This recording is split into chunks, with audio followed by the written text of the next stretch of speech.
पाप करने वालों को पाप करते देखकर परमात्मा चुप क्यों रहते हैं? इन दो कारणों के कारण परमात्मा चुप रहते हैं। पाप करने वालों को पाप करते देखकर परमात्मा चुप क्यों रहते हैं? साध संगत जी, अक्सर हम लोगों को कहते हुए सुनते हैं कि ये फलाना फलाना आदमी बहुत अच्छा था, फिर भी परमात्मा ने इसके साथ बहुत बुरा किया। और कई जगह हमने ये भी कहते हुए सुना है कि लोग कहते हैं कि वह तो बड़ा ही दुष्ट और हैवान प्रवृत्ति का इंसान है और वो हमेशा लोगों के साथ अत्याचार करता है, फिर भी भगवान उसे कोई दंड नहीं देते। और तो और वो तो और ज़्यादा खुशहाल होता जा रहा है। और क्या परमात्मा को ये दिखाई नहीं देता? क्या परमात्मा अपनी आंखों के सामने पाप होते हुए कैसे देखते रहते हैं?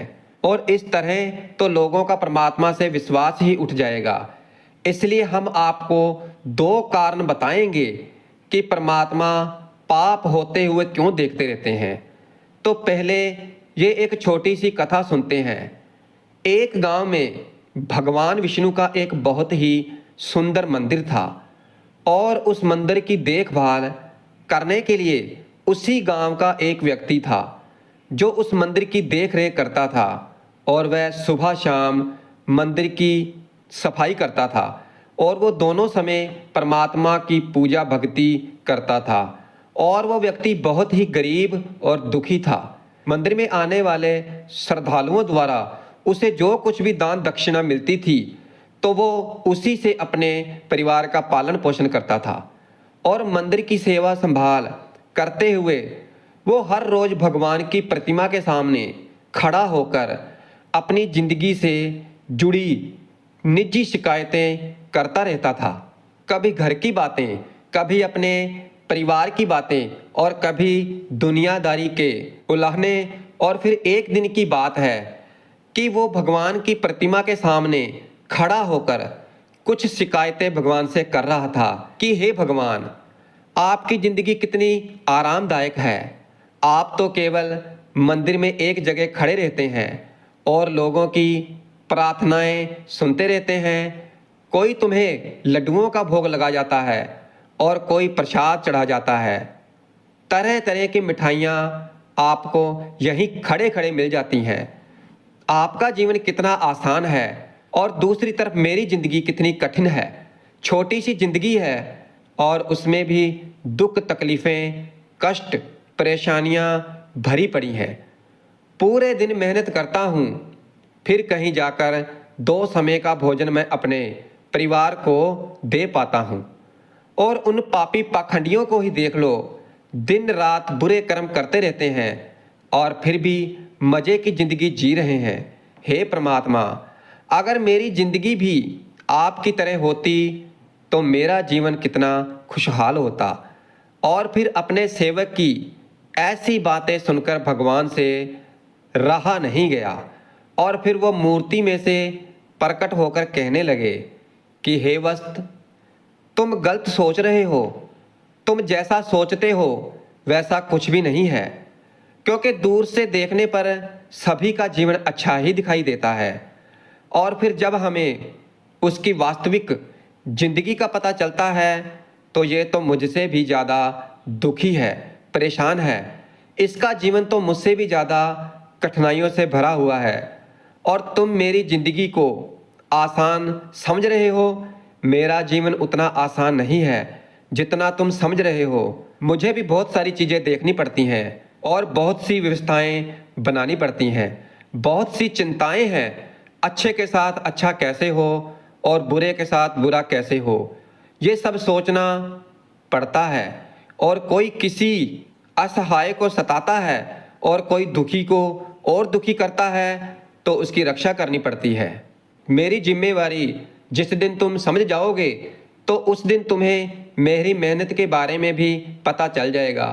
इतना आसान नहीं है भगवान बनना। जिस तरह एक पिता बनकर मनुष्य अपनी संतान के प्रति अपने फर्जों को निभाता है, उनके दुख सुख और अच्छे बुरे का ख्याल रखता है, तो बिल्कुल उसी तरह मुझे भी तुम सबका ख्याल रखना पड़ता है। इतनी सारी जिम्मेवारियों को एक साथ निभाना आसान काम नहीं है। परमात्मा की बात सुनकर भगत बोला, हे भगवान, ये आप कैसी बातें कर रहे हो? आपका काम तो सचमुच में बड़ा ही आसान है। जिस तरह पूरे दिन आप खड़े रहते हो, तो आपकी तरह मैं भी पूरे दिन खड़ा रह सकता हूँ। ये कौन सी बड़ी बात है? फिर भगवान बोले, मैं फिर कहता हूँ, तुम नहीं कर पाओगे। मेरे इस कार्य में बड़े धैर्य की आवश्यकता पड़ती है और मनुष्य में इतना धैर्य नहीं है कि वो परिणाम घोषित होने तक रुक पाए। मनुष्य के अंदर ये कमजोरी होती है कि वो थोड़ा सा सुख पाकर अहंकार में आ जाता है और थोड़े से दुख आने पर टूटकर बिखर जाता है। वो अपने धैर्य को बनाकर नहीं रख पाता। और फिर भक्त बोला कि अगर ऐसी बात है तो फिर आप मुझे एक दिन के लिए अपनी ज़िंदगी लेने दीजिए, फिर आप जैसा कहोगे तो मैं वैसा ही करूँगा। भगवान ने उसे बहुत समझाया, मगर वो बहुत जिद्दी था। उसने एक नहीं मानी और फिर भगवान ने भी सोचा कि चलो मैं इसे एक दिन के लिए अपनी ज़िंदगी दे देता हूँ। कुछ लोगों पर उपदेशों का प्रभाव नहीं पड़ता, वह संसार के थपेड़े खाकर ही सही रास्ते पर आते हैं। फिर भगवान ने कहा, चलो ठीक है बेटे, एक दिन के लिए मैं तुम्हें भगवान बनाता हूँ और तुम्हारी ज़िंदगी मैं जीता हूँ। फिर देखते हैं कि तुम मेरा काम किस तरह से करते हो। और हाँ, मेरी ज़िंदगी जीने के लिए तुम्हें कुछ शर्तों का पालन करना होगा। फिर भगत बोला, भगवान, मैं तुम्हारी सभी शर्तें मानने के लिए तैयार हूँ, बताइए क्या हैं आपकी शर्तें। फिर भगवान बोले, बेटा सुनो, मंदिर में रोजाना बहुत से लोग आएंगे जाएंगे, जिसमें अच्छे भी लोग होंगे और बुरे भी लोग होंगे। भगवान पर तो सभी का अधिकार होता है। यदि किसी पिता का एक बेटा नकम्मा निकले तो क्या वो पिता उसे अपना बेटा नहीं कहेगा? इसी तरह अच्छे और बुरे लोग मेरे बेटे हैं, मगर परिणाम में उनको उनके कर्मों के अनुसार ही देता हूँ। जब तुम परमात्मा बनकर मेरे स्थान पर खड़े होगे तो तुम्हें अच्छा कहने वाले लोग भी आएंगे और बुरा कहने वाले लोग भी आएंगे। तब तुम्हें चुपचाप उनकी बातें सहन करनी होंगी और धैर्य के साथ उनकी बातों को सुनना है और उनके अच्छे बुरे कर्मों को देखना है। तुम्हें अपनी तरफ से कुछ भी नहीं कहना है, चाहे कुछ भी हो जाए। भक्त ने कहा, ठीक है भगवान, मुझे आपकी सभी शर्तें मंजूर हैं। और फिर भगवान ने उसकी एक दिन के लिए ज़िंदगी बदल ली। एक दिन के लिए उसे भगवान बनाकर मूर्ति में विराजमान कर दिया और स्वयं सेवक बनकर मंदिर में सेवा करने लगा। हुआ ऐसा कि जब 1-2 घंटे का समय बीता तो क्या देखते हैं कि एक शहर का धनी सेठ उस मंदिर में माथा टेकने के लिए आता है और वह भगवान के आगे हाथ जोड़कर प्रार्थना करता है कि हे भगवान, मैंने करोड़ों रुपए लगाकर एक फैक्ट्री बनाई है, तो मुझे आप ऐसा आशीर्वाद दीजिए कि मेरी फैक्ट्री तेजी से चलने लगे और मैं उससे खूब सारा धन कमाऊं। और फिर वो सेठ अपनी बात कहने के बाद माथा टेकने के लिए नीचे झुका तो उसकी जेब से पैसों से भरा हुआ बटुआ निकलकर जमीन पर गिर गया और उसे अपना बटुआ दिखाई नहीं दिया और वो वहाँ से उठकर जाने लगा। और उधर मूर्ति में विराजमान भगवान का भक्त ये सब देख रहा था। उसने देखा कि अरे, सेठ का बटुआ तो यहीं पर गिर गया। एक बार तो उसके मन में आया कि क्यों ना इस सेठ को आवाज़ लगाकर उसे कह दूं कि उसका पैसे से भरा हुआ बटुआ यहीं पड़ा है।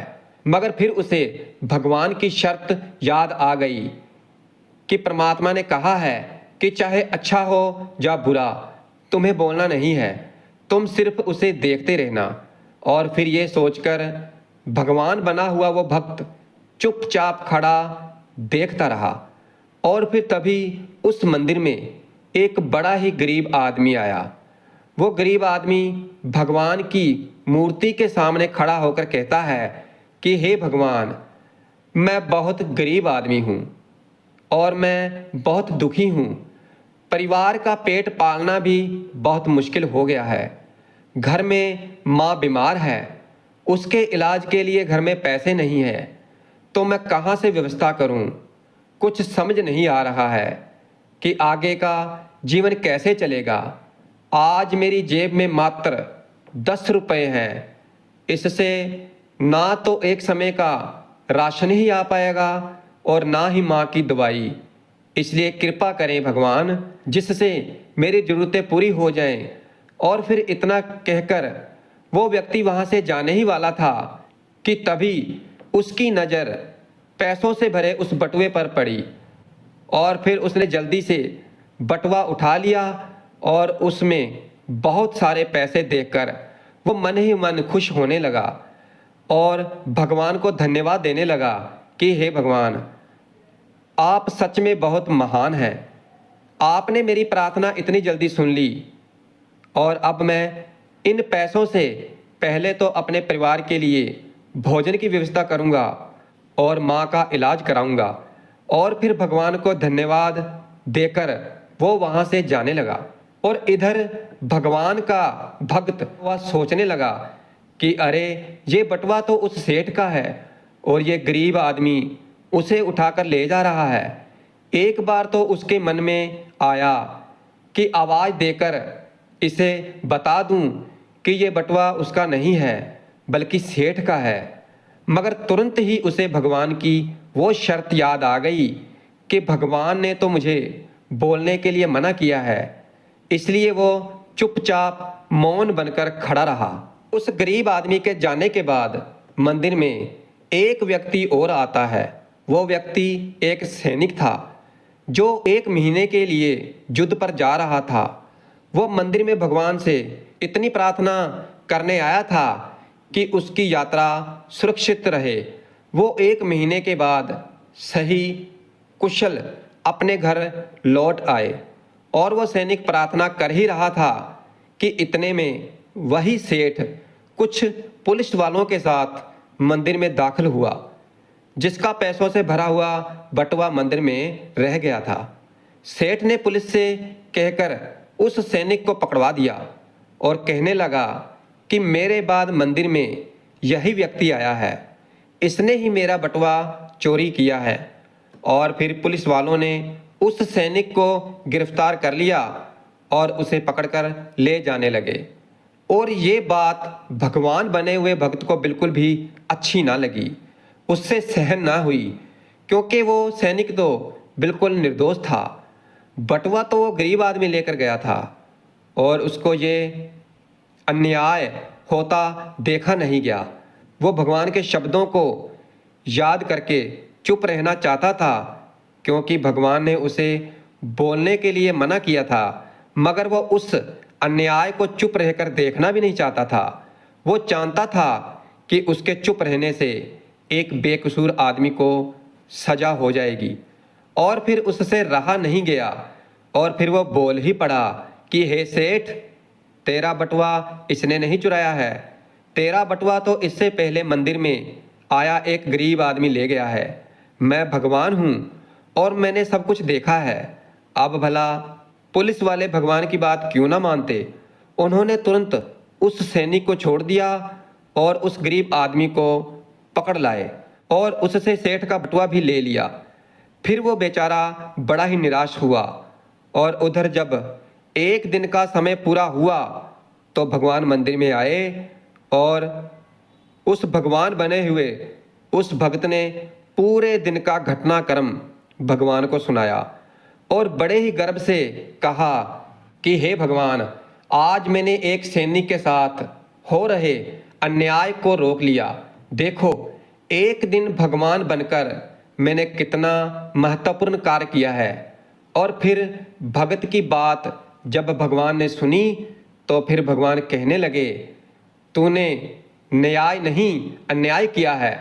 तुमने उस गरीब आदमी को पकड़वा कर उसके परिवार के मुंह से निवाला छीना है, उसकी बीमार माँ का इलाज होने से रोका है। यह तुमने बहुत बड़ा अन्याय कर दिया है, क्योंकि वो सेठ बड़ा अधर्मी था।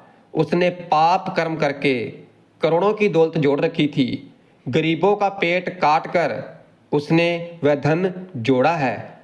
अगर उसका बटुआ छूट गया था तो क्या हुआ, कम से कम किसी गरीब का कुछ भला हो जाता और उस सेठ के कुछ पाप भी कम हो जाते। और तुमने उस सैनिक को बचाकर भी बहुत बड़ा अन्याय किया है। वो सैनिक अपने राजा के साथ युद्ध में जाकर एक कमजोर देश का राज हड़पने वाला था। जानते हो उस युद्ध में कितने निर्दोष मारे जाएंगे। तुमने उसे बचाकर अन्याय किया है। फिर भक्त को भगवान की बात सुनकर बड़ा ही पश्चाताप हुआ और कहने लगा, भगवान, मैं तो केवल वही देख पा रहा था जो मेरी आंखों के सामने हो रहा था, और उसके पीछे की सच्चाई कुछ और होगी तो ये मैं नहीं देख पा रहा था। और फिर कहने लगा कि भगवान, दुनिया को केवल आप ही चला सकते हैं, क्योंकि आप जीवन के हर पहलू को अच्छी तरह से देखभाल करके कार्य करते हैं। आप जो करते हैं अच्छा ही करते हैं।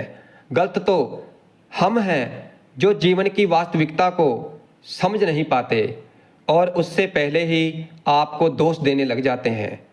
जब हमारे साथ कुछ गलत होता है या फिर हमारे हिसाब से कुछ नहीं होता तो उस समय हम अपना धैर्य खोकर भगवान को दोष देने लगते हैं। हम ये समझ नहीं पाते कि हमारे साथ हो रहे गलत कार्य में भी भगवान की कोई योजना छुपी होती है जो आगे चलकर हमारे लिए हितकर साबित हो सकती है। इसलिए समझदारी इसी में है कि हमें गंभीरता पूर्वक कार्य की अगले पिछले परिणाम को सोच लेना चाहिए। अगर हमारे साथ हमारी मर्जी के अनुसार नहीं हो रहा तो वो उसमें भगवान की मर्जी समझना चाहिए, और भगवान जो करता है अच्छा ही करता है। आइए अब बात करते हैं उन दो कारणों की जिसकी वजह से भगवान पाप होते हुए देखकर चुप रहते हैं।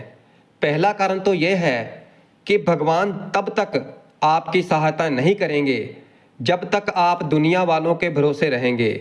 जिस दिन आपका भगवान पर विश्वास बन जाएगा तो वह आपकी मदद के लिए जरूर आएंगे। दुनिया वालों पर और परिवार वालों पर निर्भर होने के कारण भगवान ने द्रौपदी की लाज नहीं बचाई थी।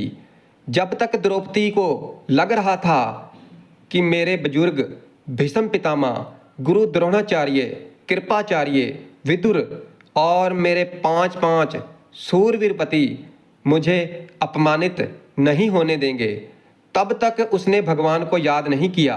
वो तो यही देख रहे थे कि द्रौपदी कब अपने परिवार वालों को भूलकर मुझे पुकारे और मैं जाकर उसकी लाज बचाऊं, और हुआ भी ऐसा ही।